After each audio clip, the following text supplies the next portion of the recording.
این نشر جنبسته برنامه اطلاعاتی نوید را مستقیما منظور شما می‌گردانیم. در استودیو سارا خالق نظر و سرده ترجمان قمرف افرنگ. امروز پرزیدنت جمهوری تاجیکستان پیشوای ملت محترم امام علی رحمان و رئیس مجلس ملی مجلس عالی جمهوری تاجیکستان رئیس شهر دوشنبه محترم رستم امام علی به ناحیه دنغره تشریف آورده نخست با گذاشتن سنگ اساس به کارهای ساختمان بینای مرکزی جوانان در ناحیه آغاز رسمی بخشیدند.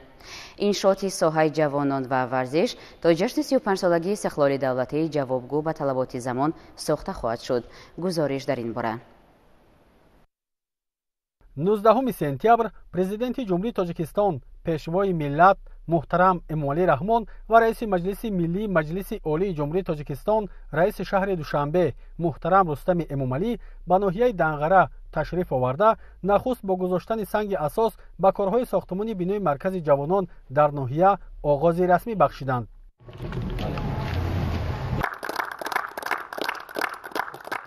برای ساختمان بینای 7 آشیانه مرکز با تخخانه در مرکز ناحیه 18 صدیق زمین جدا گردیده است. ضمن معرفی لایحه به سرور دولت اطلاع دادند که در آشیانه یکم بینای نو تالار مجلسی با 200 جای نشست، آشیانه دوم حجره‌های کاری مرکز جوانان، بخش کار با جوانان و ورزش، اتفاق جوانان و یک تالار خرد برای صحبت و واخوری‌ها ساخته می شود. در عموم شماره حجره‌های کاری بینای ساخته شونده 20 عدد را تشکیل می‌نماید که آینده در آنها شرایط معاصر کاری فراهم خواهد آمد. مرکزهای آموزشی و تیاری کسبی، آموزش زبان‌های خارجی، کتابخانه، گوشه ورزشی در آشیانه‌های از 3 تا 5 و مهمانخانه باشد در آشیانه‌های 6 7 جای داده می‌شود. واقعا هم این مرکز پیش از همه برای بلند برداشتن حس افتخار ملی، تطبیق سیاست دولتی جوانان، جلب جوانان به کسب آموزی، پیش از همه کسبایی که به طلبات بازار مهنت جوابگو است، آموزش زبانهای خارجی رایگان در آینده مساعدت خواهد کرد. انشاءات مذکور در دایره توجه و دستگیری همه‌جانبه حکومت جمهوری تاجیکستان نسبت به جوانان ساخته شده، در آن به محفل‌های پیروان پیشوای ملت، ایجادکاران جوان و رضاکاران نیز جای داده می شود. قابل تذکر است که در زمان صاحب استقلالی محض با توجه و دستگیری پیشوای ملت محترم امام علی رحمان در 7 شهر و ناحیه ولایت ختلان بیناهای مرکزهای جوانان از نو ساخته شده با شرایط زمانوی مجهز گردانیده شده است. انشاءات ساحه جوانان و ورزش تا جشن 35 سالگی استقلال دولتی با استفاده از مصالح بلند صفت وطنی و جلب بیناکاران محلی جوابگو به طلبات زمان ساخته خواهد شد. پرزیدنت جمهوری تاجیکستان محترم امام علی رحمان اثنای شناسایی با لایحه بینای نوی مرکز جوانان در ناحیه دنغره با مسئولان و بیناکاران برای با صفت انجام دادن همه کارهای بنیادی دستور و مصلحت‌های مفید دادند. در همین جا سرور دولت محترم امام علی رحمان با مسئولان بخش جوانان سطح جمهوریوی، ولایتی و ناحیوی صحبت نموده آنها را به کار فعال با نورسان و جوانان و سهمگذاری در تربیت و تندرستی و خویشتن‌شناسی آنها هدایت نمودند. با گذاشتن سنگ اساس از جانب پرزیدنت جمهوری تاجیکستان پیشوای ملت محترم امام علی رحمان و رئیس مجلس ملی مجلس عالی جمهوری تاجیکستان رئیس شهر دوشنبه محترم رستم امام علی، ساختمان بینای 3 آشیانه مؤسسه دولتی تئاتر جمهوریوی موسیقی دراموی دنغره نیز آغاز شد. شرح بیشتر در این خصوص. 19 سپتامبر با گذاشتن سنگ اساس از جانب پرزیدنت جمهوری تاجیکستان پیشوای ملت محترم امام علی رحمان و رئیس مجلس ملی مجلس عالی جمهوری تاجیکستان رئیس شهر دوشنبه محترم رستم امام علی، ساختمان بینای 3 آشیانه مؤسسه دولتی تئاتر جمهوریوی موسیقی دراموی دنغره آغاز شد. طبق لایحه بینای تئاتر از 4 تالار کلان و تالار و حجره‌های سرشمار دیگر عبارت خواهد بود که در عموم دارای 1700 جای نشست باید شوند. تالار اساسی در آشیانه یکم بینا جایگیر شده با 1100 جای نشست پیش بینی شده است. امروز با اشتراک پیشوای ملت محترم جناب عالی در ناحیه دنغره ساختمان تئاتر ملی آغاز گردید. این تئاتر در مهلت معین با معیارهای ساختمانی تئاتری جهانی ساخته و استفاده داده می شود. дар ошонаи дуюм 2 ва дар ошонаи сеюм бошад 1 толори дигари намоишӣ сохта хоҳад шуд. ҳангоми муаррифии лоиҳаи бинои театр ба президенти кишвар муҳтарам Эмомалӣ Раҳмон иттилоъ доданд ки баландии толори асосӣ 18 метр шуда, он ҳамчунин дорои ҷойи нишасти оркестр, 2 саҳнаи паҳлӯӣ, саҳнаи пушт, ҳуҷраҳои машқу тамрин ва дигар шароити зарурии сатҳи байналмилалӣ хоҳад буд. барои дар сатҳи баланди касбӣ омода намудани мутахассисони риштаи овозхонӣ, коргардонӣ ва навозандагӣ дар ошонаи сеюми бино 11 синфхонаи таълимӣ таъсис дода мешавад. дар ошонаҳои болоӣ толорҳои намоишӣ ва бадеӣ, машқу тамрин, устохонаҳои бадеӣ, толори мусиқӣ ва дигар ҳуҷраҳо ба нақша гирифта шудааст. дар таххонаи бинои театр осорхонаи санъат, коргоҳи дузандагӣ, амбори нигоҳдории либос ва созҳои мусиқӣ, нуқтаи либосивазкунӣ ва дигар ҳуҷраҳои техникӣ сохта хоҳад шуд. мо сохтмончиён дар доираи супориши роҳбари давлат пешвои муаззами миллат муҳтарам Эмомалӣ Раҳмон барои кормандони соҳаи фарҳанг шароити беҳтарин фароҳам меорем. дар рафти сохтмони бинои театр беш аз 150 нафар сокинони маҳаллӣ бо кори муваққатӣ ва маоши хуб таъмин мешаванд. дар асоси лоиҳа саҳни бинои театр сабзу хӯрам гардонида шуда, таваққуфгоҳ барои воситаҳои нақлиёт ва фаввораҳо бунёд мегардад. театри ҷумҳуриявии мусиқии драмавии ноҳияи Данғара бо услуби хоси меъмории миллӣ бунёд шуда, ба ҳама талаботи муосири театрсозии ҷаҳонӣ мутобиқ хоҳад буд. сарвари давлат муҳтарам Эмомалӣ Раҳмон бо лоиҳаи бинои нави театр шинос гардида, ба бинокорону масъулон барои дар муҳлати муайян бо сатҳу сифати баланд анҷом додани корҳои бунёдӣ ва ба аҳли фарҳанги ноҳия фароҳам овардани шароити созгори кору эҷод супоришҳои мушаххас доданд.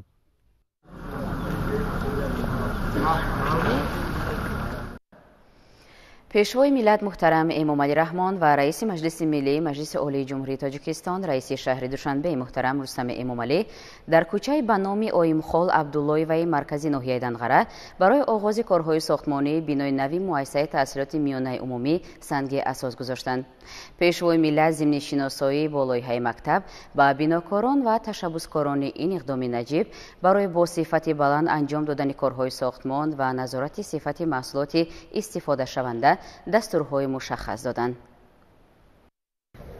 19 сентябр президенти ҷумҳурии Тоҷикистон пешвои миллат муҳтарам Эмомалӣ Раҳмон ва раиси маҷлиси миллии маҷлиси олии ҷумҳурии Тоҷикистон, раиси шаҳри Душанбе муҳтарам Рустами Эмомалӣ дар кӯчаи ба номи Оимхол Абдуллоеваи маркази ноҳияи Данғара баъд аз шиносоӣ бо лоиҳаи бинои нави муассисаи таҳсилоти миёнаи умумӣ барои оғози корҳои сохтмонии он санги асос гузоштанд.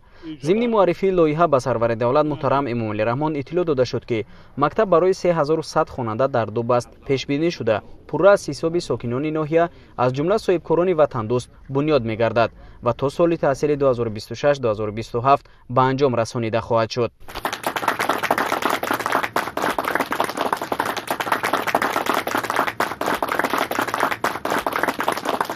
масоҳати умумии қитъаи замини мактаби бунёдшаванда 157 гектарро ташкил дода, масоҳати умумии иншооти сохташаванда 8040 метри мураббаъро дар бар мегирад. таълимгоҳ аз 4 ошёна ва симхонаҳои фанниву озмоишгоҳҳо иборат хоҳад буд. ҳамчунин дар муассиса бунёди толори варзишӣ ва маҷлисгоҳ бо 400 ҷойи нишаст дар назар дошта шудааст ки мувофиқ ба стандартҳои муосир сохта мешаванд.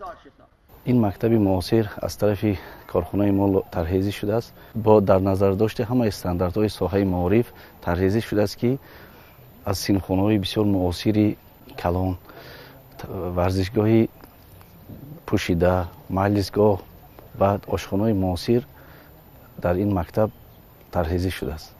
мо умедвор ҳастем ки пас аз сохтмони ин мактаби таҳсилоти миёна мушкилии норасоии ҷойҳои нишаст дар маркази ноҳияи Данғара пурра аз байн беравад ва ин мактаб барои баландбардоштани соҳаи маориф, баландбардоштани сифати таълим хизмат менамояд. пешвои миллат муҳтарам Эмомалӣ Раҳмон зимни шиносоӣ бо лоиҳаи мактаб ба бинокорон ва ташаббускорони ин иқдоми наҷиб барои бо сифати баланд анҷом додани корҳои сохтмон ва назорати сифати маҳсулоти истифодашаванда дастурҳои мушаххас доданд.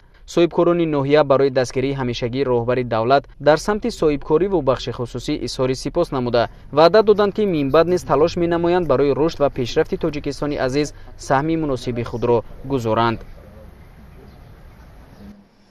سنگ اساسی بینای نوی مؤسسه تحصیلات میانه عمومی در دهه رخشان زمینی دهات کارز ناحیه دنقره نیز همین روز از جانب پرزیدنت جمهوری تاجیکستان پیشوای ملت محترم امام علی رحمان و رئیس مجلس ملی مجلس عالی جمهوری تاجیکستان رئیس شهر دوشنبه محترم رستم امام علی گذاشته شد. 19 سپتامبر پرزیدنت جمهوری تاجیکستان پیشوای ملت محترم امام علی رحمان و رئیس مجلس ملی مجلس عالی جمهوری تاجیکستان رئیس شهر دوشنبه محترم رستم امام علی در دهه رخشان زمین دهات کارز ناحیه دنقره برای آغاز کارهای ساختمانی در بینای نوی مؤسسه تحصیلات میانه عمومی سنگ اساس گذاشتند. اقدام بنیادی بینای نوی ساحه معارف که برای 2160 خواننده در 2 بست پیش بینی شده است در اساس هدایت‌های سرور دولت محترم امام علی رحمان از جانب صاحبکاران ناحیه و اهالی دهات مذکور روی دست گرفته شده است. من با بازوده اسلامی دین همراه برادران خود و صاحبکاران دهه تصمیم گرفتیم که سیاست خیرتمندانه پیشوای معظم ملت رو سرمشق کار خود کرده در مرکز دهه رخشان زمین مکتب معاصری نو رو در مهلت معین ساخته و استفاده می‌دهیم. امروز پیشوای معظم ملت از لایحه انشاءات ما دیدن کرده دستور سپرشوی مشخص دادند. ضمن معرفی لایحه اطلاع داده شد که انشاءات از 2 آشیانه و 5 بنا عبارت شده از 36 سیمخانه‌های تعلیمی، کتابخانه، مجلسگاه، تالار ورزشی، تالار بسکتبال، میدانچه فوتبال، آشخانه و دیگر انشاءات یاری رسان عبارت خواهد بود. اثنای شناسایی با لایحه سرور دولت محترم امام علی رحمان به مسئولین دستور دادند که کارهای ساختمانی را با صفت بلند اجرا نموده تا ماه سپتامبر سال 2026 انشاءات را به استفاده دهند. در دهه رخشان زمین زیاده از 400 خواجگی استقامت میکنه. شماره اهالی روز تا روز زیاد گردیده ایستاده است و فرزندان مهنتکشان برای تعلیم گرفتن و مؤسسه نزدیک که بیش از 2 کیلومتر راه را در بر میگیرد در آنجا تحصیل میکنند. همین را به نوبت گرفتن صاحب کاران و جوانمردان دهه تصمیم گرفتند که در مرکز دهه یک بینای مؤسسه تعلیمی زمانوی ساخته به استفاده دهند. بعدی به استفاده دادن انشاءات ما آموزگاران را لازم است که مسئولیتی بیشتر حس کرده نسل نورس را در روحیه وطن دوستی و خویشتن شناسی تربیت نمایند. صاحبکاران به پیشوای ملت وعده دادند که کارهای ساختمانی را با جلب بهترین معماران شهرسازان وسعت بخشیده کوشش می‌نمایند که بینای نوی تعلیمی را در مهلت معین گردیده و با صفت بلند مورد بهره برداری قرار دهند. پرزیدنت جمهوری تاجیکستان پیشوای ملت محترم امام علی رحمان و رئیس مجلس ملی مجلس عالی جمهوری تاجیکستان رئیس شهر دوشنبه محترم رستم امام علی راه ماشینگردی حسین شیخ خرمزمین ناحیه دنقره را به استفاده دادند. بعد مورد استفاده قرار گرفتن این راه ساکنان 8 دهه یا تقریباً 20,000 اهالی برای رفت و آمد امکانیتی بمانع پیدا نمودند. همکسبان ما موضوع را ادامه می‌دهند. 19 سپتامبر پرزیدنت جمهوری تاجیکستان پیشوای ملت محترم امام علی رحمان و رئیس مجلس ملی مجلس عالی جمهوری تاجیکستان رئیس شهر دوشنبه محترم رستم امام علی راه ماشینگرد حسین شیخ خرمزمین ناحیه دنقره را به استفاده دادند. رحمت کلان این کار ثواب کردید، کار خیر کردید و 7 پشتون ثواب می رود. حج صدقه همش همین جایی.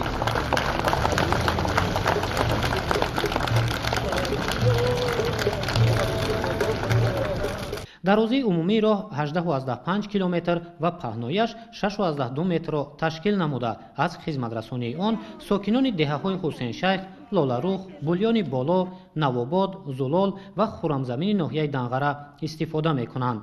این راه برای ساکنان چند از دهه‌های ناحیه تیمورملک هم که با آن پیوستند سبکی می‌آورد. سرور دولت محترم امام علی رحمان عملی گردانیدن چاره‌های پیوست کننده شبکه رشد یافته نقلیاتی را از جانب صاحبکاران برای بهتر نمودن صفت خدمترسانی در این سمت تلقین حس زیبایی پرستی و بهشوی زندگی مردم مهم ارزیابی نموده و بنیادگذاران را اظهار سپاس نمودند. ما ساکنان استقامت کنندگان با دستگیری صاحبکاران این راه را ساخته به استفاده دادند که مشکلات های بین دو دهه ها حل شدند. پیشتر راه ها موفش نبودند، مشکلات بود، در روزهای بارانی مردم گذشته نمی توانستند. انا امروز ببینید که چقدر یک راه خوب به استفاده داده شد. ما کوشش نمودیم که آبادی وطن را از خانه و در از دهه خود آغاز نماییم. آباد نمودن گوشه خانه خود، دهه خود، ناحیه و وطن عزیز خود، این سهم گذاشتن به پیشرفت و ترقیات تاجیکستان عزیز ما می باشد. کوشش میکنیم که در آینده با دستگیری چنین صاحبکاران با ننگ ناموس دهه‌مان باز هم وطن را آبادتر و زیباتر کنیم و تاجیکستان را در عرصه جهان بیشتر و بیشتر معرفی نماییم. نوسازی راه بخشیده به جشن 35 سالگی استقلال دولتی جمهوری تاجیکستان از ماه فوریه سال 2024 آغاز گردیده از جانب گروه صاحبکاران با مقصد اجرای دعوت‌های رهبر دولت برای سهمگذاری در آبادی دیار ساخته شده است. راهمون بلندگور بود، 1.5 ساعت 1 ساعت می‌رفتیم. حاضر شکرانه دولت استقلال که راهمون هموار شدگی در بین 15-20 minut 20 کیلومتر 20 کیلومتر میریم. برای مرکز ناحیه رفتن چقدر عذاب میکشیدیم، چقدر ماشینمون در تهاش رسیده و زده و کوفته میدیم. حاضر شکرانه میکنیم که راه هموار خوب داریم. امروز خرسندیم، همه ما اهل دهه که راههای نو در دهه ساخته داده شد. بعد مورد استفاده قرار گرفتن این راه ساکنان 8 دهه یا تقریبا 20,000 اهالی برای رفت و آمد امکانیت بی‌مانع پیدا نمودند. همچنین در راه 3 پل نو بنیاد گردیده 15 قبور آهن و بتونی نصب کرده شده است. در جایهای اهالی نشین جویبارهای آبگذر گذاشته شده، راههای پیاده‌گرد ساخته شده است.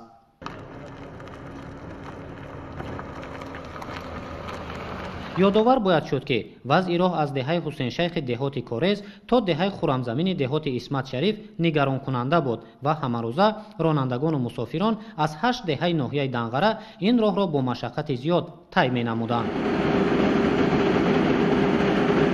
عزم و اراده قوی، متحدی در اطراف سیاست سازنده و بنیادکارانه سرور دولت و اراده مستحکم صاحبکاران همت بلند ناحیه دنغره در آبادی دیار به بنیاد همین گونه راه جوابگو به طلبات مساعدت کرد. در یک مدتی کوتاه راه‌های کنده و ولنگار شده از سر نو ساخته شدند و این راه‌ها را که در قطار این در پهلوی این راه‌ها پیاده‌روها ساخته شد که مردم آزادانه با راه ماشین با پیاده‌رو کودکان به مکتب میروند و میآیند. اگر ما این چیزها را به حساب بگیریم، اینا همش از فیض استقلالیت جمهوری تاجیکستان است. نصب ایستگاه‌های زمانوی، رنگوبار منزل‌های استقامتی و شنیدن گل و بوته‌های آرایشی و سایه‌افکن در شفت راه حسین شیخ خرمزمین از آمادگی کامل به جشن 35 سالگی استقلال دولتی و معرفت بلند زیبایی پرستی شهادت می‌دهد. ساختمان همین راه را از ماه مارس سال جاری آغاز کردیم. در این مدت زیاده از 30 تکنیک‌های پراقتدار ساحوی جلب کرده شد. 20 نفر به جای کار تأمین شده، ساختمان در اساس لایحه با صفت به انجام رسانیده شد. این راه سال 70 کردگی بود. همین راه قریب ای فعالیت مانده بود. ما مثال عذاب میکشتیم، خطا میکشتیم، میرفتیم، نه که امروز شکرانه استقلالیت دهه ما حاضر ده باید شرچه مبادل گردد. ما مردم ده سنشق درباره صاحبکاران راست ایستاده، سر از یک گریبان برآورده ما شاهراه را ساز کردیم. اینچنین در دایره سفر کاری پرزیدنت جمهوری تاجیکستان پیشوای ملت محترم امامعلی رحمان به ناحیه دنغره راه دهه صفابخش با درازی نزدیک 4 کیلومتر به استفاده داده شد. این تدبیر مهم از جانب صاحبکاران و ساکنان محلی انجام داده شده، روشننمایی راه نیز تامین کرده شده است. ما ساکنان دهه اقدام گرفتیم با صاحبکاران که دهه خود را یک دسته شده و یک جای شده آباد کنیم. امروز معلوم شد که ثمره خوب داد. تا امروز ما تمام راه دهه را ساخته گرفتیم. خرسندی ساکنان دهه حد حدود ندارد، چون که همه آزادانه رفت آمد میکنند و با راههایی که منفرش کرده شده است با مکتب ها و با دیگر جایها رفت آمد میکنند. натиҷаи тадбирҳои ободонӣ дар самти бунёду навсозии роҳу пулҳо нишон медиҳад, ки имрӯз намояндагони бахши хусусӣ ва сокинони ноҳияи Данғараи вилояти Хатлон даъватҳои сарвари давлат муҳтарам Эмомалӣ Раҳмонро ҷиҳати саҳмгузорӣ дар ободии диёр ба таври намунавӣ иҷро мекунанд. ин қадар роҳи ободӣ, мактаб, ин қадар кӯчаҳои зебо, ин қадар ободу зебо карданиҳо шукр мегӯем, шукри салолият мекунем, шукри қадар ободиҳо мекунем, шукри пешво мекунем ки ба мо ин қадар шароитҳоро муҳайё сохтааст. дар доираи татбиқи нақшачорабиниҳои ҷашни 30-солагии истиқлоли давлатӣ дар ноҳияи Данғара аз ҷониби соҳибкорони ноҳия 6 пули мошингузар бунёд карда шуда 143 километр роҳ асфалтпӯш ва зиёда 310 километр сангфарш карда шудааст. имрӯз соҳибкорону сокинони ноҳияи Данғара бо ташаббускорӣ тавассути саҳмгузорӣ дар корҳои ободонӣ намунаи ибрат нишон дода барои ободии Тоҷикистон, ҳифзи дастовардҳои истиқлоли давлатӣ ва ба ҳамин восита таъмини саодати рӯзафзуни зиндагиро мароми хеш қарор додаанд. дар доираи нақшачорабиниҳои ҷашни 35-солагии истиқлоли давлатии ҷумҳурии Тоҷикистон дар ноҳияи Данғара бунёду навсозии роҳҳо идома дошта, дар ин муддат аз ҷониби соҳибкорон бе ҷалби маблағҳои буҷетӣ аллакай наздики 70 километр роҳ мунфарш ва 60 километр сангфарш карда шудааст. дар деҳаи ғиҷоваки деҳоти пушинги ноҳияи Данғара, президенти ҷумҳурии Тоҷикистон, пешвои миллат муҳтарам Эмомалӣ Раҳмон ва раиси маҷлиси миллии Маҷлиси олии ҷумҳурии Тоҷикистон, раиси шаҳри Душанбе муҳтарам Рустами Эмомалӣ бо рафти корҳои сохтмонии марҳилаи дуюми корхонаи муштараки ҷамъияти дорои масъулияти маҳдуди муосир шинос шуданд. марҳилаи навбатии корхонаи мазкур бо ҷалби сармоягузории Тоҷикистону Чин амалӣ карда шуда, баъд аз истифодаи он 50 нафар бо кор таъмин мегарданд. ҷузъиёти бештар дар матлаби навбатии барнома. 19 сентябр дар деҳаи ғиҷоваки деҳоти пушинги ноҳияи Данғара президенти ҷумҳурии Тоҷикистон, пешвои миллат муҳтарам Эмомалӣ Раҳмон ва раиси маҷлиси миллии Маҷлиси олии ҷумҳурии Тоҷикистон, раиси шаҳри Душанбе муҳтарам Рустами Эмомалӣ бо рафти корҳои сохтмонии марҳилаи дуюми корхонаи муштараки ҷамъияти дорои масъулияти маҳдуди муосир шинос шуданд. дар ин ҷо нахуст ба роҳбари давлат лоиҳаи марҳилаи навбатии корхонаи саноатӣ муаррифӣ гардид. дар марҳилаи дуюм тибқи лоиҳа бунёду ба истифодадиҳии 10 бинои истеҳсолӣ ва иншооти ёрирасон ба нақша гирифта шуда, бо ин ҳаҷми истеҳсол ва номгӯи маҳсулоти корхона давра ба давра афзоиш дода мешавад. марҳилаи навбатии лоиҳаи бунёди корхонаи мазкур бо ҷалби сармоягузории Тоҷикистону Чин амалӣ карда шуда, баъд аз истифодаи он 50 нафар ба кор таъмин мегарданд. барои бунёди корхонаи нав ва таҷдиди куллии хатти истеҳсолии марҳилаи якум аз рӯи лоиҳаи таҳияшуда сармоягузорӣ ба маблағи беш аз 80 миллион сомонӣ бо таъсис додани беш аз 50 ҷойи корӣ ба нақша гирифта шудааст, ки дар татбиқи ҳадафи стратегӣ гузариш аз кишвари аграрии саноатӣ ба кишвари индустриалии аграрии заминаи устувор хоҳад гузошт. ёдовар мешавем, ки марҳилаи аввали корхонаи муштараки ҷамъияти дорои масъулияти маҳдуди муосир соли 2018 бо иштироки сарвари давлат муҳтарам Эмомалӣ Раҳмон расман ифтитоҳ гардида буд. иншооти соҳаи саноат дар доираи фазои мусоиди соҳибкорию сармоягузорӣ ҷиҳати амалисозии ҳадафи чороми миллӣ саноатикунонӣ бо суръати кишвар бунёд гардида, ҳоло фаъолияти назарраси истеҳсолӣ дорад. айни замон дар марҳилаи якуми корхонаи мазкур зиёда аз 100 нафар, ки 80% онро сокинони маҳаллӣ ташкил медиҳад, фаъолият намуда, маҳсулоти корхона асосан дар соҳаи роҳсозӣ, истихроҷи сарватҳои зеризаминӣ ва кандани нақбҳо истифода карда мешавад. фаъолияти босамари корхона шаҳодат аз он медиҳад, ки айни замон зиёда аз 100 кормандон با کار دائمی مشغول می باشند. 30% آن را از حساب بانوان محلی عبارت می باشد. برای بنیاد چنین یک کارخانه زیبا و پراقتدار میناداری خود را به پیشوای ملت محترم جناب عالی می رسانم. من در اینجا همچون متخصص جوان به جای کار و معاش خوب تامین می باشم. کوشش می نمایم که از این امکانات استفاده برده وظیفه‌های برداشتم بوده را صادقانه اجرا نموده سهم ارزنده خود را در پیشرفت کشور عزیزمان تاجیکستان عزیز گذارم. اشیای خام برای استحصال نامگوی گوناگون محصولات صنعتی از داخل و خارج کشور دسترس شده، محصولات نهایی در برابر تأمین طلبات داخلی همزمان به بعضی از کشورهای خارج صادر می‌گردد. дар корхонаи мазкур беш аз 20 намуд таҷҳизоти муосир насб шуда иқтидори истеҳсолии он дар як сол 20 000 тонна маҳсулоти саноатиро ташкил медиҳад. сарвари давлат муҳтарам эмомалӣ раҳмон иқдоми сармоягузоронро барои таъсиси марҳилаи навбатии ин корхонаи саноатӣ намунаи ҳамкорӣ дар самти рушди истеҳсолот ва коркарди ашёи хоми ватанӣ дар дохил муҳим арзёбӣ намуда масъулони соҳаро дастур доданд ки корҳои сохтмониро бо ҷалби сокинони маҳаллӣ бо сифати баланд ва дар муҳлатҳои муайяншуда ба анҷом расонанд. иттилоъ дода шуд ки сохтмон ва ҷиҳозронидани ҳарду марҳилаи ин корхонаи муштараки саноатӣ бо ҷалби беш аз 220 миллион сомонӣ сармояи мустақими хориҷӣ сурат гирифта дар он зиёда аз 150 нафар бо кор ва маоши хуб таъмин мегарданд. дар деҳаи лоларухи ноҳияи Данғара пешвои миллат муҳтарам Эмомалӣ Раҳмон ва раиси маҷлиси миллии маҷлиси олии ҷумҳурии Тоҷикистон раиси шаҳри Душанбеи муҳтарам Рустами Эмомалӣ дар хоҷагии деҳқонии Саодатшоҳ бо парвариши сабзавоту полезӣ шинос шуданд. сарвари давлат заҳматкашонро ба истифодаи васеъи имкониятҳои табиӣ барои истеҳсоли неъматҳои моддӣ, баландбардоштани самаранокии замин ва гирифтани чанд ҳосил аз як қитъа ҳидоят намуданд.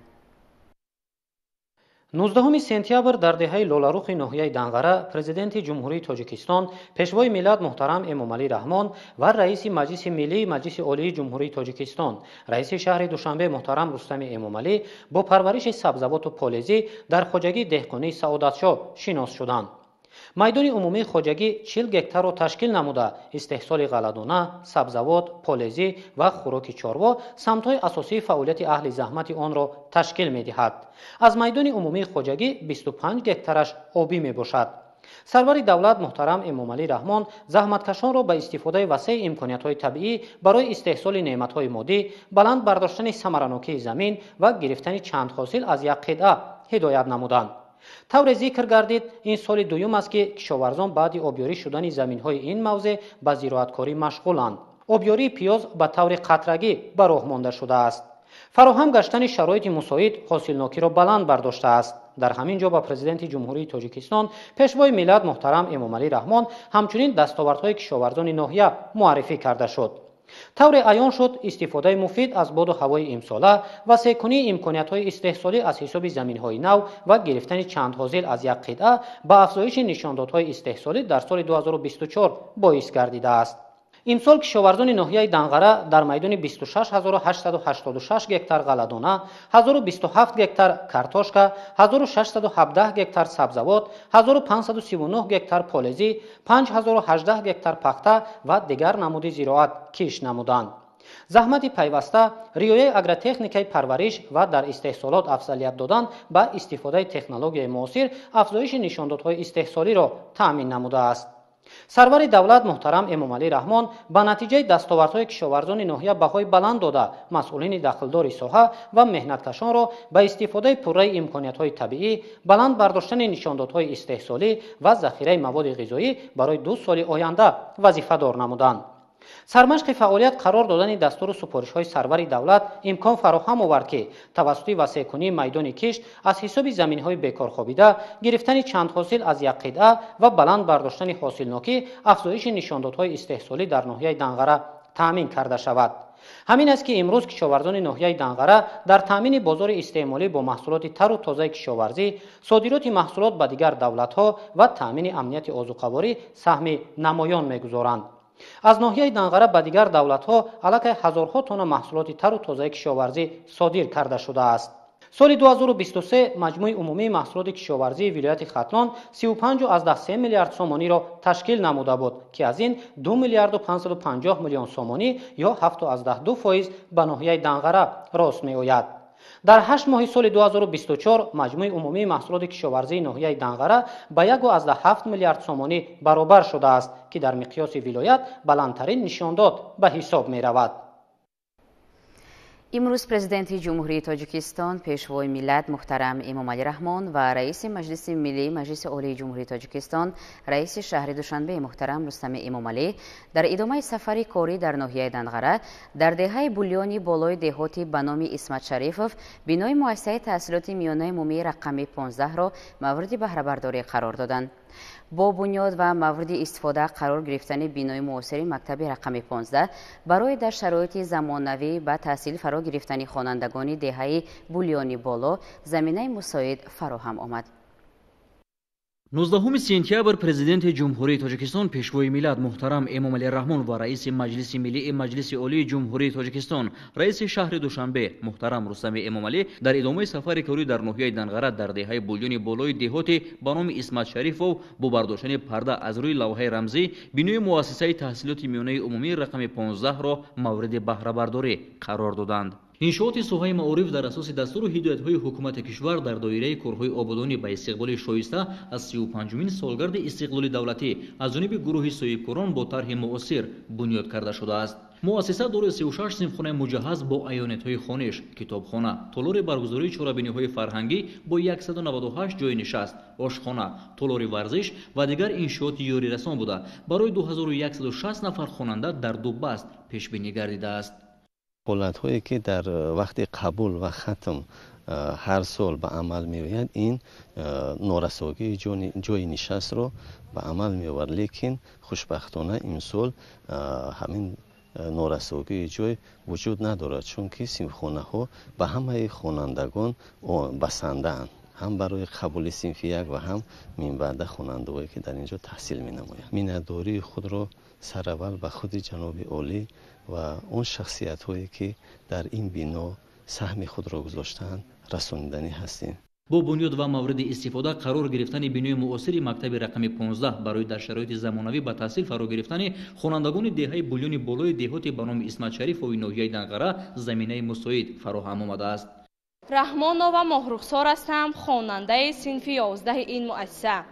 миннатдории худро ба асосгузори сулҳу ваҳдати миллӣ, пешвои муаззами миллат муҳтарам эмомалӣ раҳмон мерасонам, ки барои мо хонандагон чунин муассисаи зебову замонавӣ бо тамоми шароитҳои даврони муосир тӯҳфа намудааст.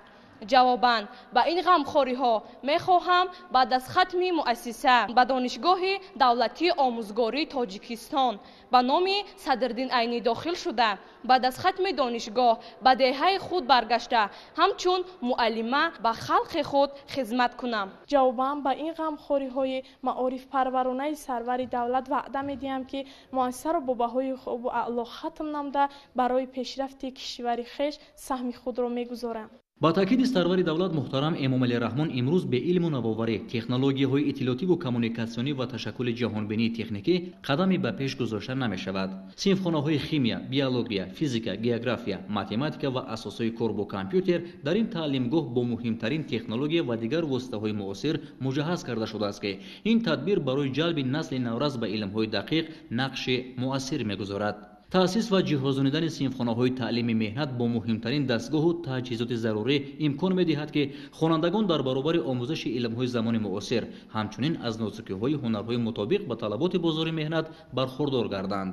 дар ин синфхонаҳо ҳайати омӯзгорони соҳибтахассус бо истифода аз шароиту имконоти фароҳамшуда коркарди чӯбу оҳан ва дигар ҳунарҳо аз ҷумла нақшунигор ва гулдузиро ба шогирдон омӯзиш медиҳанд. сарвари давлат муҳтарам эмомалӣ раҳмон баъди шиносоӣ бо шароити хуби таълиму тадрис дар иншооти нави соҳаи маориф ба иқдоми соҳибкорони ватанӣ дар самти бунёди ин иншоот баҳои баланд дода чунин ташаббусҳоро дар самти таҳкиму тақвияти заминаи моддӣ техникии маорифи навини миллӣ муассир арзёбӣ карданд. ёдовар мешавем ки дар заминаи таваҷҷӯҳ ва ғамхориҳои доимии пешвои миллат муҳтарам эмомалӣ раҳмон ба соҳаи илму маориф давоми бештар аз 13 соли охир дар марказ ва ҷамоату деҳоти ноҳияи данғара 77 муассисаи таълимӣ аз ҷумла 11 иншоот бо саҳму иқдоми соҳибкорону шахсони ватандӯст бунёду мавриди истифода қарор гирифтааст. тибқи маълумот имрӯз дар 88 муассисаи таълимии ноҳияи данғара наздики 52 000 хонанда дар шароити муосир ба таҳсил фаро гирифта шудааст.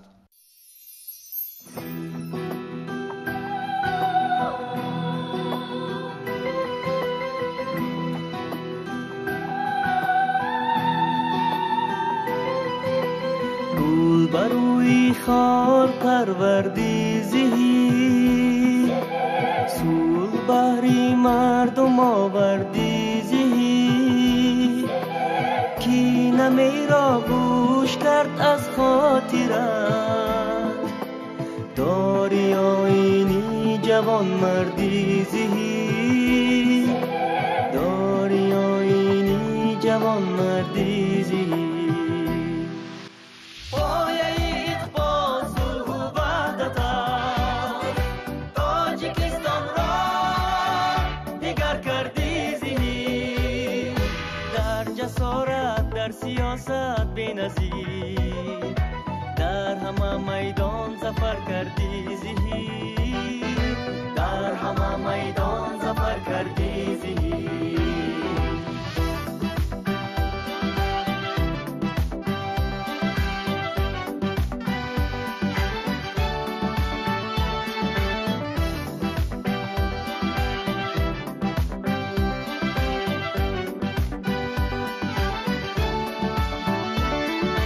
خاکی بر دریای غم افتاده را بر لبی ساحل برآوردی زهی در رعیت پروری مثلی تو نیست بر همه همراز و همدردی زهی بر همه همراز و همدردی زهی پایه اقبال صلح و وحدت تاجیکستان را دیگر کردی زهی در جسارت در سیاست بی‌نظیر در همه میدان ظفر کردی زهی در همه میدان ظفر کردی زهی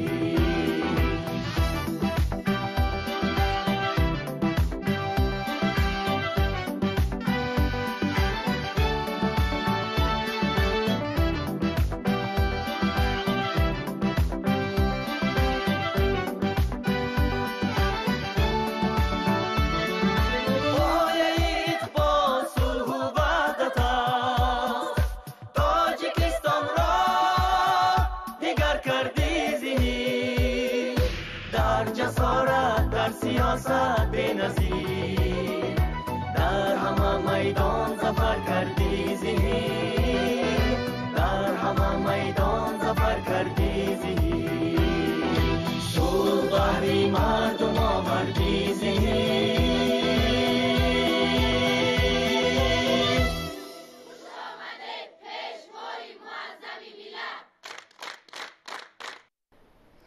امروز همچنین پیشوای ملت محترم امام علی رحمان و رئیس مجلس ملی مجلس عالی جمهوری تاجیکستان رئیس شهر دوشنبه محترم رستم امام علی در دهه علیجان دهات پوشینگی ناحیه دنغره بینای مؤسسه تا مکتبی وارثان را مورد استفاده قرار دادند. در انشاءات نوبنیاد تعلیمی 150 کودک به تعلیم و تربیت فرا گرفته شده. برای کار با آنها 10 نفر مربیه و یاردمچیان مربیه ها جلب کرده شده است. جزئیات بیشتر در مطلب نوبتی برنامه. 19 سентябр президенти ҷумҳурии тоҷикистон пешвои миллат муҳтарам эмомалӣ раҳмон ва раиси маҷлиси миллии маҷлиси олии ҷумҳурии тоҷикистон раиси шаҳри душанбе муҳтарам рустами эмомалӣ пас аз ифтитоҳи бинои муассисаи таҳсилоти миёнаи умумии рақами 24 дар деҳаи алиҷони деҳоти пушинги ноҳияи данғара бинои муассисаи томактабии ворисонро мавриди истифода қарор доданд. иншооти навбунёд аз ҷониби соҳибкорони ватандӯсти ноҳия дар пайравӣ аз сиёсати маорифпарваронаи сарвари давлат муҳтарам эмомалӣ раҳмон дар масоҳати зиёда аз 1 гектар бунёд ёфтааст.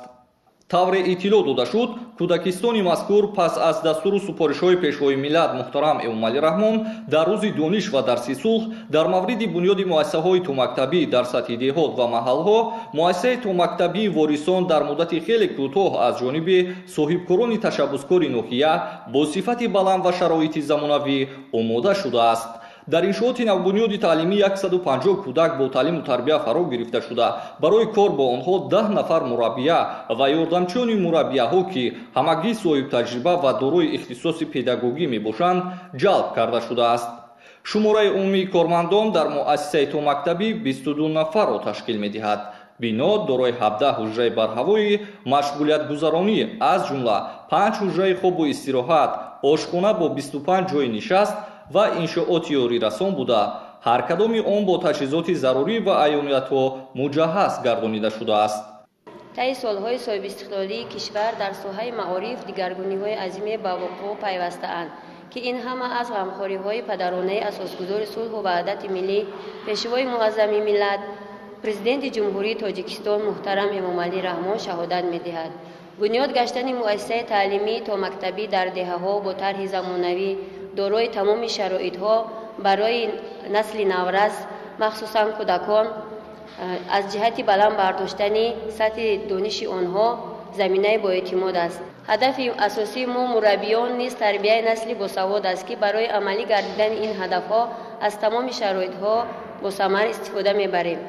ما مربیان کودکستان افتخارمند هستیم که در ده ما چنین یک مؤسسه تا مکتبی آباد و زیبا و با طلبات زمان معاصر بنیاد گردید. به حس بلندی مسئولیت شناسی بهر تربیت کودکان جد و جهد نموده به قدر نعمت‌های بی‌بها به مثل استقلالیت دولتی، وحدت ملی، وطن آباد و آرام و ارزش‌های فرهنگی خویش برسیم.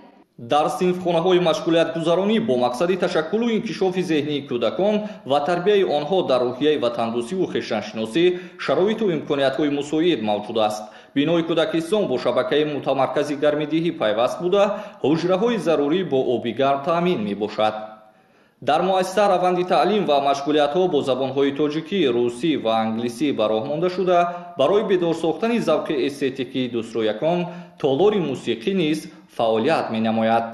зимни бозид аз шароити кӯдакистон пешвои миллат муҳтарам эмомалӣ раҳмон ба сифати корҳои анҷомшуда ва имкониятҳои фароҳам гардида баҳои баланд дода ба соҳибкорони меҳандӯсти ноҳия барои пайравӣ ба сиёсати созандаи ҳукумати кишвар изҳори қаноатмандӣ намуданд.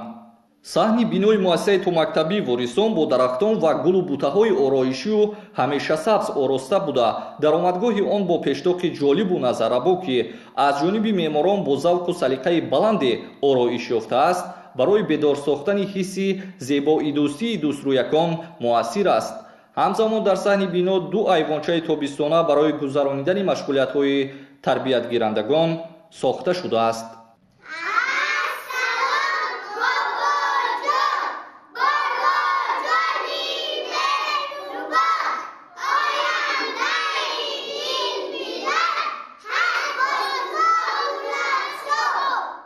сарвари давлат муҳтарам эмомалӣ раҳмон пас аз шунидани шеърҳо ва суҳбати самимӣ бо кӯдакони боғчаи мазкур ба ҳар яки онҳо тӯҳфаҳои хотиравӣ тақдим намуданд ки хушҳолии тарбиятгирандагонро ҳадду канор набуд.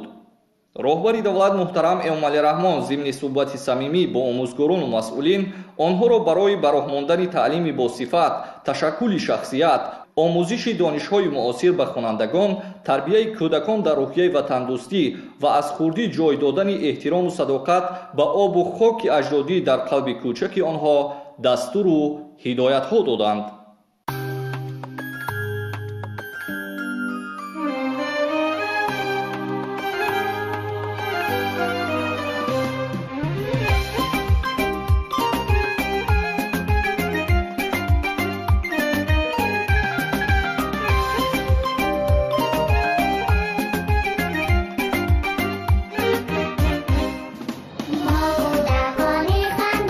خوشبخت های دوران روی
پیشوای ملت محترم امامعلی رحمان و رئیس مجلس ملی مجلس عالی جمهوری تاجیکستان رئیس شهر دوشنبه محترم رستم امامعلی در دهه علیجان دهات پوشینگی ناحیه دنغره مؤسسه تحصیلات میانه عمومی رقم 24 مورد بهره برداری قرار دادند.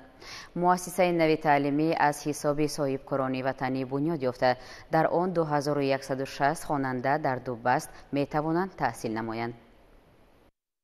19 سپتامبر پرزیدنت جمهوری تاجیکستان پیشوای ملت محترم امامعلی رحمان و رئیس مجلس ملی مجلس عالی جمهوری تاجیکستان رئیس شهر دوشنبه محترم رستم امامعلی با برداشتن پرده از روی لوحه رمزی مؤسسه تحصیلات میانه عمومی رقم 24 را در دهه علیجان دهات پوشینگی ناحیه دنغره مورد بهره برداری قرار دادند. مؤسسه نوی دوآشیانه تعلیمی با جانبداری از سیاست معارف پرورانه پیشوای ملت از حساب صاحبکاران وطنی در مهلت 8 ماه بنیاد یافته، در آن 2160 خواننده در 2 بست می توانند تحصیل نمایند. اسناد شناسایی به سرور دولت اطلاع دادند که بنای تازه بنیادی ساحه معارف در دهه علیجان دهات پوشینگ در مساحت 175 گکتار ساخته شده، دارای 36 صنفخانه تعلیمی، تالار ورزشی، مجلسگاه با 198 کرسی، کتابخانه، آشخانه با 95 جای نشست، میدانچه ورزشی و دیگر انشاءات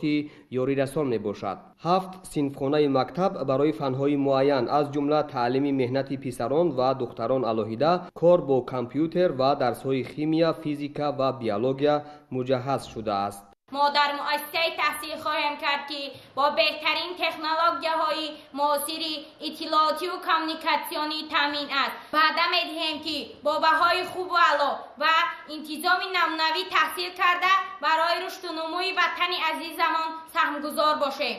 پیشوای ملت محترم امامعلی رحمان اقدام صاحبکاران وطنی را در سمت بنیاد چنین مکتب زمانوی که با انجام این تدبیر مشکلات نورسایی صنفخانه‌ها در دهه علیجان پورا برطرف گردید، مهم و سری وقتی ارزیابی کرده به مسئولان سپارش دادند که امکانات‌های موجوده این درگاه علم و معرفت باید ثمرناک استفاده گردد تا نسل امروز و آینده در روحیه وطندوستی به کمال رسند.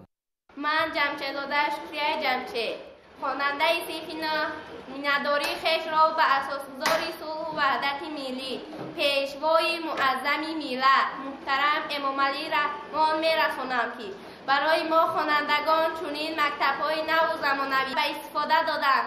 در جواب به این غمخواری‌های پدرانه پیشوای معظم ملت وعده می‌دهیم که برای باز هم گلگونشکوفایی تاجیکستان عزیز سهم خود را می‌گذاریم.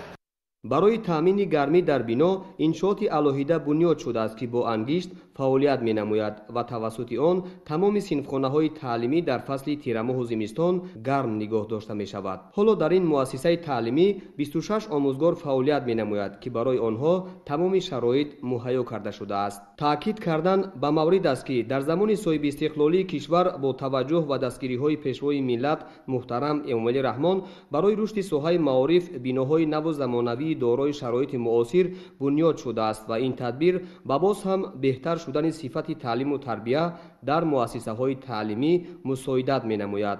من محمد علی وشعلا خواننده صنف 7 مؤسسه تحصیلات میانه عمومی رقم 24 ناحیه دنغره دهه علیجان می باشم. همچنین اشتراکچی آزمون جمهوریوی فروغ صبح دانایی کتاب است. از روی نامیناسیون یکم خواندن و ازیاد کردن ادبیات کودکان نورسان و آثار شفاهی اشتراک می نمایم.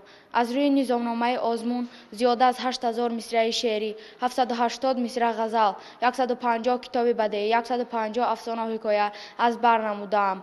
میانه‌داری خود را به اساسگذار صلح و وحدت ملی پیشوای ملت محترم امامعلی رحمان میرسانم که برای ما جوانان نورسان چنین آزمون‌ها را پیش بینی نموده است و ما برای چنین یک مؤسسه زمانوی و معاصر از آن کس هم میانه‌دار هستم. در شفت بنا همزمان میدانچه معاصر ورزشی بنیاد شده است. در دایره تدبیرهای آبادانی گرد و اطراف بنای مؤسسه با شنانیدن درختان سایه‌افکن و سبزکاری زیبا و نظرروا گردیده است. به نهایت خوشحالیم، منتداریم و جواباً به این ما آموزگاران کوشش میکنیم که شاگردان تربیت نماییم که برای دولت، برای ملت سهمی باسزا گذارند. با جانبداری از سیاست سازنده و بنیادکارانه پیشوای ملت محترم امامعلی رحمان، صاحبکاران ناحیه دنغره ولایت ختلان باز عزم دارند که چنین تدبیرهای بنیادکاری را در دیگر دهه‌ها به انجام رسانند.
امروز همچنین پرزیدنت جمهوری تاجیکستان پیشوای ملت محترم امامعلی رحمان و رئیس مجلس ملی مجلس عالی جمهوری تاجیکستان رئیس شهر دوشنبه محترم رستم امامعلی در دهه بولیونی بالای دهاتی به نام اسمت شریفوی ناحیه دنغره با فعالیت مؤسسه تعلیمی تا مکتبی رقم 8 رسما آغاز بخشیدند. همکسبان ما در همین خصوص شرح بیشتر دارند. 19 سپتامبر پرزیدنت جمهوری تاجیکستان پیشوای ملت محترم امامعلی رحمان و رئیس مجلس ملی مجلس عالی جمهوری تاجیکستان رئیس شهر دوشنبه محترم رستم امامعلی در دهه بولیونی بالای دهاتی به نام اسمت شریفوی ناحیه دنغره با فعالیت مؤسسه تعلیمی تا مکتبی رقم 8 به نام خوشبخت رسما آغاز بخشیدند.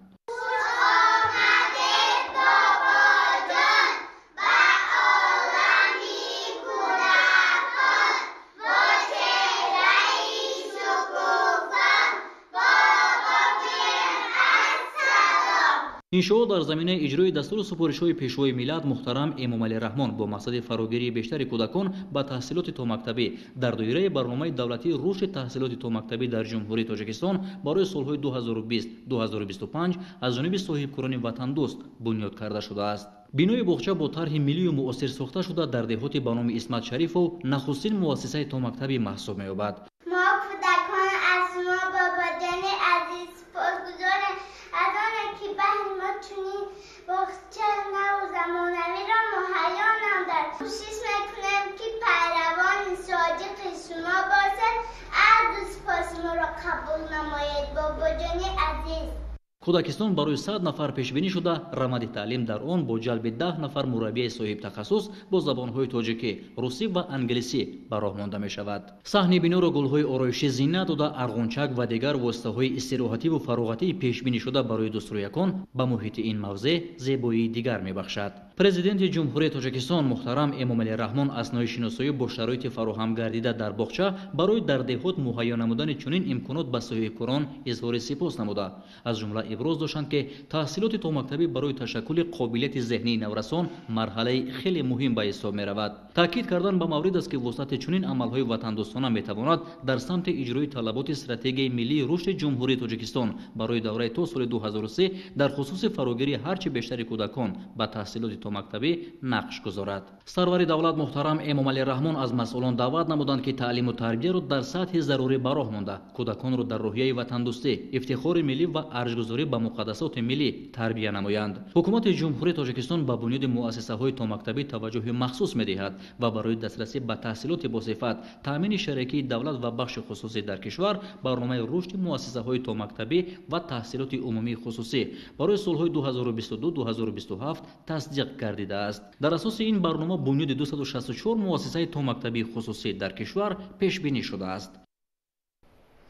در دهه نوآبادی جماعت دهاتی اسمت شریفوی ناحیه دنغره بینای نوی تعلیمی رقم 86 برای 720 نفر خواننده در دو بست را نیز پرزیدنت جمهوری تاجیکستان پیشوای ملت محترم امامعلی رحمان و رئیس مجلس ملی مجلس عالی جمهوری تاجیکستان رئیس شهر دوشنبه محترم رستم امامعلی مورد استفاده قرار دادند. گزارش در این خصوص. 19 سپتامبر پرزیدنت جمهوری تاجیکستان پیشوای ملت محترم امامعلی رحمان و رئیس مجلس ملی مجلس عالی جمهوری تاجیکستان رئیس شهر دوشنبه محترم رستم امامعلی در دوره سفر کاری به ناحیه دنغره در دهه نوآبادی جماعت دهاتی اسمت شریفوف بینای نوی تعلیمی رقم 86 را که برای 720 نفر خواننده در دو بست پیش بینی شده است مورد استفاده قرار دادند.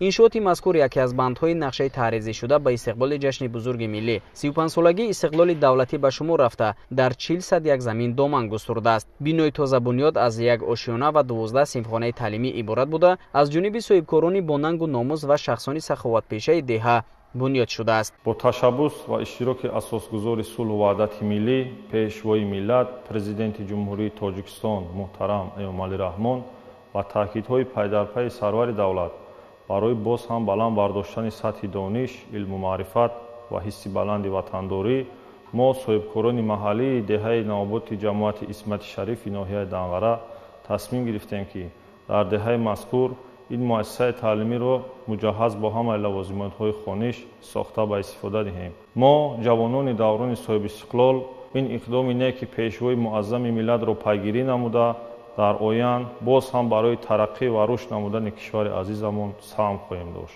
در نزد مؤسسه برای گذراندن مشغولیت‌های تربیت جسمانی و دفاع حربی میدانچه معاصر ورزشی ساخته شده است. در مجموع مساحت عمومی انشاءات بنیاد گردیده 1100 متر مربع را تشکیل می‌دهد. برای عملی نمودن برنامه‌های دولتی از جمله کامپیوتر کنونی مؤسسه‌های تعلیمی و 20 ساله آموزش و رشد فن‌های طبیعت شناسی دقیق و ریاضی در ساحه علم و معارف در مؤسسه آزمایشگاه و صنفخانه‌های فنی با لوازمات ضروری مجهز گردیدند.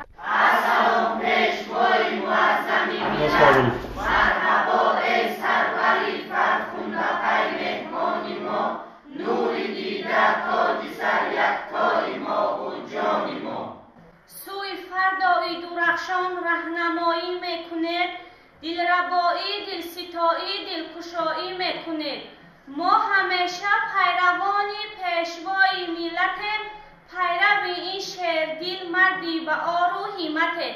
محترم جناب عالی ما امروز شکرانه از شما میکنیم که و ما خوانندگان چنین یک مکتب زیبا و زمانوی هدیه نمودید.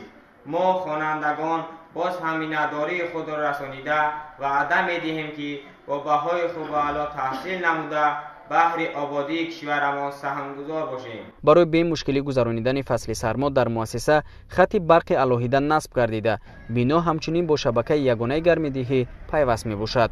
صحن و اطراف مکتب سفالک پوش و سبزکاری شده قامت افروختن آن نمای دهه را شکوهی تازه بخشیده است. قابل به ذکر است که کارهای بنیادی در مؤسسه مذکور ماه مارس سال 2024 آغاز گردیده آن را بیناکاران محلی بنیاد کردند و تمام محصولات استفاده شده استحصال کارخانه‌های صنعتی وطنی میباشد. البته با زیاد گردیدن اهالی طلبات به مکتب و معارف بیشتر می شود. همین را به این نوبت گرفته با جلب صاحبکاران و مردم دهه مذکور این مؤسسه بنیاد گردیده است. آن محصولات هایی که ما استفاده کردیم همگی استحصال وطنی اند و کارهای бунёдиро низ сохтмончиёни маҳаллӣ анҷом доданд. пешвои миллат муҳтарам эмомалӣ раҳмон зимни шиносоӣ ба соҳибкорон ва аҳолии деҳаи навобод барои чунин ҳиммати ҷавонмардона изҳори миннатдорӣ намуда иқдоми мазкурро намунаи ибрат ва шоистаи таҳсин хонданд. иттилоъ дода шуд ки дар баробари бунёди муассиса ҳамчунин аз ҷониби соҳибкорон ва аҳолии деҳа роҳҳои ҳудуди маҳалла дар масоҳати 4000 метри мураббаъ асфалтпӯш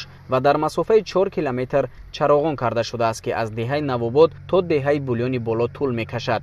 қобил ба зикр аст ки дар деҳаи навободи деҳоти исматшарипови ноҳияи данғара 184 хоҷагӣ умр ба сар мебаранд. аз соли 1965 то ин дам набудани мактаб боис ба он мегардид ки кӯдакони деҳа барои таҳсил 3 километр роҳро тай намуда ба ҳамсоя деҳа булёни боло раванд. набудани роҳи ҳамвору ба талабот ҷавобгӯ низ боиси нигаронии сокинон гардида буд. акнун баъди ифтитоҳи мактаби нав ва муҷаҳҳаз бо тамоми лавозимоти хониш мушкилоти чандинсолаи бошандагони деҳаи навобод бартараф шуд. аз соли 1965 сар карда кӯдакони деҳаи навобод барои таҳсил масофаи зиёда аз 3 километрро тай намуда ба муассисаи таҳсилоти миёнаи умумии рақами 15 деҳаи булёни боло мерафтанд. имрӯз шукргузорӣ аз сиёсати созандагии ободони пешвои миллат намуда бо ташаббуси соҳибкорони ватанӣ дар деҳаи навобод муассисаи таҳсилоти миёнаи умумии рақами 86 бо шумораи 12 симхона сохта тақдим карда шуд ки ин мушкилии хонандагонро осон ва рӯяи мардуми деҳаро нисбати ватану ватандорӣ баланд намуд. аҳли маорифи ноҳияи данғара ба сарвару роҳнамои худ ҷиҳати дастгирии ҳамешагии кормандони илму маориф ва муҳайё сохтани шароити хуби зиндагӣ изҳори сипос намуданд. таъкид гардид ки омӯзгоронро зарур аст дар таълиму тарбияи фарзандони мардум ва дар рӯҳияи ватандӯстиву хештаншиносӣ ба камол расонидани онҳо саҳми муносиб гузоранд. зеро тоҷикистон давлати ҷавон аст ва ба кадрҳои соҳибтахассус ниёз дорад.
дар деҳаи булёни поёни деҳоти исмат шарифи ноҳияи данғара президенти ҷумҳурии тоҷикистон пешвои миллат муҳтарам эмомалӣ раҳмон ва раиси маҷлиси миллии маҷлиси олии ҷумҳурии тоҷикистон раиси шаҳри душанбе муҳтарам рустами эмомалӣ муассисаи таҳсилоти миёнаи умумии рақами 11-ро мавриди баҳрабардорӣ қарор доданд.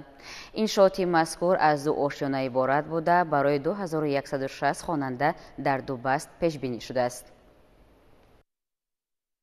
19 сентябр дар деҳаи булёни поёни деҳоти исмат шарифи ноҳияи данғара президенти ҷумҳурии тоҷикистон пешвои миллат муҳтарам эмомалӣ раҳмон ва раиси маҷлиси миллии маҷлиси олии ҷумҳурии тоҷикистон раиси шаҳри душанбе муҳтарам рустами эмомалӣ муассисаи таҳсилоти миёнаи умумии рақами 11-ро мавриди баҳрабардорӣ қарор доданд. ин муассисаи таълимӣ дар доираи дастуру ҳидоятҳои роҳнамонсози пешвои миллат аз ҷониби соҳибкорони маҳаллӣ дар масоҳати 123 гектар бунёд гардида тӯҳфаи арзандае ба сокинони ин деҳа дар оғози соли нави таҳсил арзёбӣ гардид. иншооти мазкур аз ду ошёна иборат буда барои 2160 хонанда дар ду баст пешбинӣ шудааст. бояд гуфт ки аҳолии деҳаи мазкур 4500 нафарро ташкил дода قبلا خوانندگان در بینای کهنه و خرده که سالهای 30 عصر گذشته بنیاد گردیده بود تحصیل می‌کردند. با زیاد شدن اهالی ضرورت بنیاد مؤسسه نو زمانوی به وجود آمد که اینک با اقدام نیک صاحبکاران عملی کرده شد. ما صاحبکاران محلی در پیروی به اقدام‌های بنیادگردیده پرزیدنت جمهوری تاجیکستان پیشوای معظم ملت محترم امامعلی رحمان اقدام گرفتیم که چنین یک مؤسسه تعلیمی را بنیاد نماییم. بنیاد این مکتب با بلند گردیدن سطح دانش اندوزی خوانندگان مساعدت میکند. دوام این سالها در نتیجه دستگیری‌های پیشوای معظم ملت بخش خصوصی رشد نموده، امتیازهای فراهم گردیده باعث روح‌بلندی صاحبکاران گردیده است. از این رو مینداری صمیمی خود را به رهبر دولت بیان نموده من بعد نیز کوشش می‌نماییم که با بنیاد انشاءات‌های تعییناتی گوناگون سهم خود را در آبادانی وطن گذاریم. 36 سیمخانه و دیگر حجره‌های کاری با تجهیزات تعلیمی و شرایط مساعد برای آموزگاران و خوانندگان جهازانیده شده است که من بعد کودکان و نورسان دهه مذکور با استفاده از این امکانات معاصر دانش خود را تکمیل می‌دهند. منتداری صمیمی خود را به اساسگذاری صلح و وحدت ملی پیشوای ملت محترم جناب عالی میرسانم که به ما چنین مؤسسه زیبا و زمانوی با تمام شرایط‌های معاصر تحفه نموده‌اند. از این شرایط‌ها استفاده نموده با بهای خوب و اعلی تحصیل کرده در رشد و شکوفایی وطن عزیزمان سهم خود را می‌گذارم تا جهان پاینده باشد صلح بادا در وطن.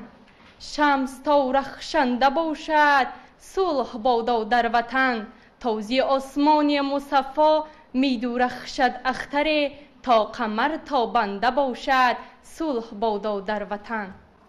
مینداری به واسطه خود را به اساسگذار صلح و وحدت ملی پیشوای ملت پرزیدنت جمهوری تاجیکستان محترم امامعلی رحمان میرسانم که محض با توجه و تشبث به واسطه آن کس همه ساله آزمون جمهوریوی فروغ سپیدانای کتاب است برگزار می‌گردد و ما خوانندگان را به سوی کتابخوانی و کتاب دوستی راهنمون ساخته به این وسیله جهان معنوی خویش را با یو غنی می‌گردانیم. من اشتراکچی دوری ولایتی آزمون جمهوریوی فروغ سپیدانای کتاب است از روی نامیناسی ایجاد نصر میباشم و نیت دارم که در سال آینده در دور جمهوریوی اشتراک کرده سزاوار جای اول گردم. همچون وطنداری اصیل خدمت کنیم از جان و دل. شکرانه این سرزمین، شکرانه این آب و گل. خواهان صلح و وحدتیم، با پیشوای миллатем. Мы очень рады, что сегодня мы стоим на пороге открытия нового современного здания, 11-го учреждения, которое является ценным подарком для нас, учеников этого учреждения. Выражаем искреннюю благодарность правительству Республики Таджикистана, особенно основателю мира и национального единства, лидеру нации, президенту Республики Таджикистана. И мы, ученики данной школы, в ответ на заботу правительства обещаем все лучше и лучше учиться и прославлять нашу школу. миннатдории худро ба асосгузори сулҳу ваҳдати миллӣ пешвои миллат муҳтарам эмомалӣ раҳмон мерасонам ки барои мо насли наврас чунин шароитҳоро муҳайё месозад. ҷавобан ба ғамхориҳои он кас ваъда медиҳам ки бо баҳои хубу аъло хонда дар оянда ба халқу ватани худ содиқона хизмат намоям. راهبر دولت اقدام صاحبکاران محلی را در سمت بنیاد مؤسسه‌های تعلیمی مهم ارزیابی نموده آن را عمل عبرت بخش و شایسته تحسین ارزیابی نمودند. در مؤسسه تحصیلات میانه عمومی رقم 11 کتابخانه هم موجود است که دارای ادبیات‌های بدیعی و تعلیمی بوده. در قرائتخانه آن در یک وقت نزدیک 40 نفر میتوانند ادبیات دلخواهشان را مطالعه نمایند. سیمخانه‌های فنی فیزیک، شیمی، بیولوژی، تکنولوژی اطلاعاتی، گئوگرافیا، زبان روسی، متماتیک و تعلیم مهنتی پسرانه و دخترانه با اسباب‌های عیانی و آزمایشگاه و دیگر جهاز ضروری تامین بوده برای در سطح بلند گذراندن مشغولیت‌ها مساعدت می‌نمایند. مجلسگاه مؤسسه تعلیمی که دارای 198 جای نشست است برای گذراندن هر گونه چاره‌بینی‌های فرهنگی و معرفتی پیش بینی شده است. با پرزیدنت جمهوری تاجیکستان محترم امامعلی رحمان اطلاع دادند که در انشاءات مذکور یک تالار ورزشی برای بازی‌های والیبال، بسکتبال و فوتبال نیز موجود است که حجره عوض لباس، حجره مربی و انبار برای نگهداری اسباب‌های ورزشی هم دارد. همچنین در صحن بینای مذکور با 3 میدانچه دیگری ورزشی برای فوتبال، والیبال و دیگر نمودهای ورزش مجهز با تجهیزات ضروری موجود است. سیستم گرمایدهی متمرکز با استفاده از انگشت امکان می‌دهد که صنفخانه‌ها در فصل زمستان گرم و براحت باشند. صحن حولی این انشاءات ساحه معارف، سبزکاری و سفالک پوش کرده شده، همچنین راه مکتب و دیگر راه‌های همشفت آن اسفالت پوش کرده شده است. کارهای ساختمانی در این مؤسسه تعلیمی ماه مارس سال 2024 آغاز گردیده در مدت 6 ماه با سطح و صفت بلند با استفاده از مصالح ساختمانی با صفت محلی بنیاد کرده شد. اطراف انشاءات پنجره بندی گردیده، همچنین با کامراهای نظارتی جهازانیده شده است. مؤسسه تحصیلات میانه نوبنیادی که در دهه ما ساخته شده است با سهم صاحبکاران بنیاد گردیده است. در مؤسسه تالار ورزشی، مجلسگاه، میدانچه ورزشی فوتبال، والیبال موجود است. خوانندگان ما میتوانند که از این امکانیت هایی که در مؤسسه ما فراهم آورده شده است استفاده برده دانش خود را مکمل نمایند. با استفاده دادن مؤسسه به ما آموزگاران امکانیت می‌دهد که نسل نورس را در روحیه علم آموزی، خودشناسی و دوست داشتن وطن تربیت نموده شخصیت ارزنده را در جامعه به کمال رسانیم. هدف اساسی ما آموزگاران نیز تربیت نمودن نسلی باسواد است. مورد ذکر است که دستگیری‌های دولتی نسبت به صاحبکاران علل خصوص پیشنهاد امتیازها و تطبیق برنامه‌های شریکی دولت با بخش خصوصی صاحبکاران را برای سهمگذاری در آبادی وطن دلگرم نموده است. نتیجه همین بود که در ناحیه دنغره دوام سالهای صاحب استقلالی از جانب صاحبکاران مؤسسه‌های زیادی تعلیمی و تا مکتبی بنیاد و مورد استفاده قرار داده می شود. تنها در دایره آمادگی‌ها با استقبال جشن 30 سالگی استقلال دولتی در ناحیه بیش از 20 مؤسسه تحصیلات میانه عمومی و باغچه بچگانه بنیاد گردیده است. همچنین در دایره تطبیق نقشه چهاربینی‌ها با شرف 35مین سالگرد استقلال دولتی در ناحیه 37 مؤسسه نوی تعلیمی به نقشه گرفته شده تا امروز 16 تای آن افتتاح کرده شد. تنها در دایره سفر کاری امروزه باز 6 مؤسسه نوی تعلیمی و 3 مؤسسه تا مکتبی با سهم صاحبکاران وطن دوست در پرتو دستور و هدایت‌های پیشوای ملت محترم امامعلی رحمان مورد عمل قرار داده شد. معارف در اولویت سیاست اجتماعی حکومت جمهوری تاجیکستان قرار داشته سال تا سال مبلغ گذاری به ساحه افزون می‌گردد. نتیجه همین غمخوری‌ها و توجه بود که دوام سالهای صاحب استقلالی شماره خوانندگانی که در المپیادهای بین المللی صاحب مدال می‌شوند به مراتب افزایش می‌یابد.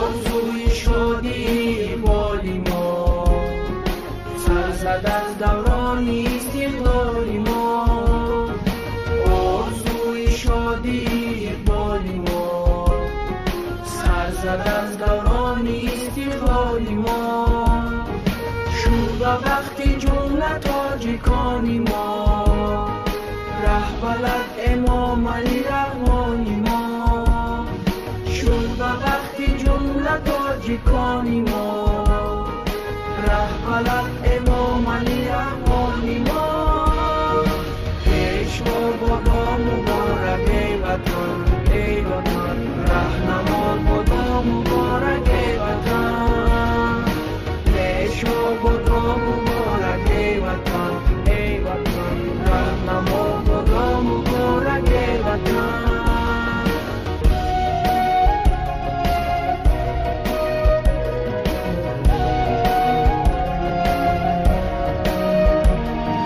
چشمی حق بین باری دیگر وابی شد، دولتی سامانی احیابی شد، چشمی حق بین باری دیگر وابی شد، دولتی سامانی احیابی شد، زیری پرچمی روحی بلند،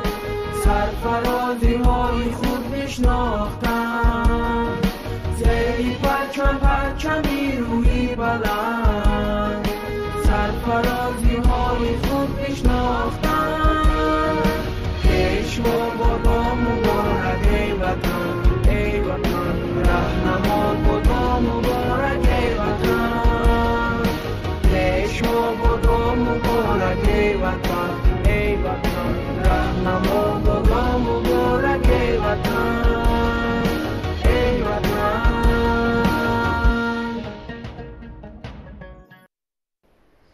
امروز همچنین پرزیدنت جمهوری تاجیکستان پیشوای ملت محترم امامعلی رحمان و رئیس مجلس ملی مجلس عالی جمهوری تاجیکستان رئیس شهر دوشنبه محترم رستم امامعلی در دهات بولیان پایان مؤسسه تعلیمی تا مکتب درخشان را به استفاده دادند. تعلیم و تربیت در مؤسسه با زبان دولتی برآورده شده و کودکان زبانهای خارجی نیز آموزانیده می شود. گزارش در این باره. 19 سپتامبر پرزیدنت جمهوری تاجیکستان پیشوای ملت محترم امامعلی رحمان و رئیس مجلس ملی مجلس عالی جمهوری تاجیکستان رئیس شهر دوشنبه محترم رستم امامعلی در ادامه سفر کاری به ناحیه دنغره مؤسسه تعلیمی تا مکتب درخشان را در دهات بولیان پایان به استفاده دادند. کودکستان در اساس دستور سپارش‌های سرور دولت محترم امامعلی رحمان ضمن سخنرانیشان با کارمندان ساحه معارف و علم که روز 1 سپتامبر سال روان صورت گرفته بود با اقدام صاحبکاران وطن دوست در مدت 1 ماه آماده کرده شد. بینای مؤسسه یک آشیانه بوده دارای 3 صنفخانه تعلیمی و 3 حجره خواب برای به تعلیم و تربیت تا مکتبی فرا گرفتن 100 نفر فرزندان ساکنان دهه‌های درخشان 1 و بولیان پایان پیش بینی گردیده است. این مؤسسه اولین مؤسسه تعلیمی تا مکتبی است که در دهه بولیان پایان قامت افروخته است. توانست که آرزوهای چندین ساله 2 دهه درخشان 1 و دهه بولیان را جامعه عمل بشوند. کودکستان جهت عملی سازی دستور هدایت‌های معارف پرورانه پیشوای ملت بهر بلند برداشتن سطح تعلیم و تربیت نقش مهم می‌بازد. انشاءات از آشخانه برای 25 جای نشست، خانه مشغولیت گذرانی، تالار موسیقی، حجره طبی، حجره‌های کاری و یاری رسان عبارت است. تعلیم و تربیت در مؤسسه با زبان دولتی براه مانده شده با کودکان زبانهای خارجی نیز آموزانیده می شود. لازم به تاکید است که صاحبکاران و دیگر شخصان وطن دوستی ناحیه دنغره اقدام و تشبس‌های سازنده پیشوای معظم ملت را سرمشق کار و فعالیت خود قرار داده بهر اجرای آن تدبیرهای سریوقتی می‌اندیشند. همین است که تا جشن 30 سالگی استقلالیت دولتی در حدود ناحیه برابر دیگر انشاءات حیاتاً مهم 4 کودکستان ساخته به استفاده داده شد. عین زمان شماره کودکستان‌ها در ناحیه دنغره 7 عدد بوده تا جشن 35 سالگی استقلالیت دولتی جمهوری تاجیکستان باز 2 مؤسسه تا مکتبی بنیاد و به استفاده داده می‌شوند. پرزیدنت کشور محترم امامعلی رحمان ضمن شناسایی با شرایط و امکانیت‌های مؤسسه تا مکتبی تأسیس چنین کودکستان را در دهات عامل مهمی به تعلیم و تربیت تا مکتبی فرا گرفتن کودکان ارزیابی کردند.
در چهارچوبه سفری کاری پرزیدنت جمهوری تاجیکستان محترم امامعلی رحمان در ناحیه دنغره یک قطار انشاءات اجتماعی از جمله مؤسسه‌های تعلیمی مورد بهره برداری قرار داده شد. انشاءات نو با اشتراک نمایندگان حکومت مملکت و رهبریت ولایت ختلان و مسئولان مقامات اجرایی حاکمیت دولتی ناحیه دنغره به استفاده داده شدند. در دایره سفر کاری پیشوای ملت محترم امامعلی